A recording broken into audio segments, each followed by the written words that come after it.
మీ sales బాగా పెరగాలన్నా, మీ business బాగా develop అవ్వాలన్నా ఒక ఫార్ములా ఉంది. అదేంటంటే market for one, sale for all. అంటే ఇది 2 రకాలుగా చెప్తాను నేను. ఒకటి వచ్చేసి మీ నీష్, అంటే మీ ప్రొడక్ట్స్ కొనే పర్సన్స్ ఎవరు, వాళ్ళని ఐడెంటిఫై చేసి మీ ప్రొడక్ట్స్ని వాళ్ళకే చూపించడం. సో అక్కడ క్లిక్ అవుతే మీ మార్కెట్ ఓపెన్ అవుతుంది, అందరూ కొంటారు. ఇంకోటి ఏంటంటే మీ ప్రొడక్ట్ని, టాప్ ప్రొడక్ట్ని, కిల్లర్ ప్రొడక్ట్ని మార్కెట్లోకి రిలీజ్ చేసి అదే ప్రొడక్ట్ని బాగా మార్కెట్ చేయడం. ఒకవేళ మీ దగ్గర 100 ప్రొడక్ట్స్ ఉన్నాయనుకోండి, ఆ 100 ప్రొడక్ట్స్ జోలికి వెళ్ళకోకుండా బాగా మీ దగ్గర ఎవరైతే కస్టమర్స్ కొంటున్నారో, ఏ ప్రొడక్ట్ని కొంటున్నారో ఆ ప్రొడక్ట్ని సెలెక్ట్ చేసేసి బాగా మార్కెట్లోకి తీసుకెళ్ళిపోవడం. సో దట్ అది అందరికీ నచ్చి చాలామంది కొంటారు. సో ఒక ఎగ్జాంపుల్ చెప్తాను.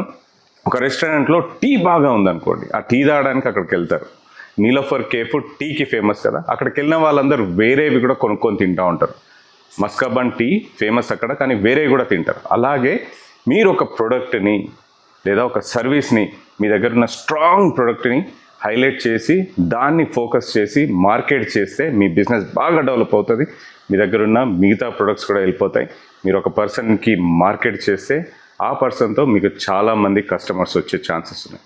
సో ఈ ఫార్ములాని మీ బిజినెస్లో అప్లై చేయండి, మీ సేల్ని బాగా ఇంప్రూవ్ చేసుకోండి.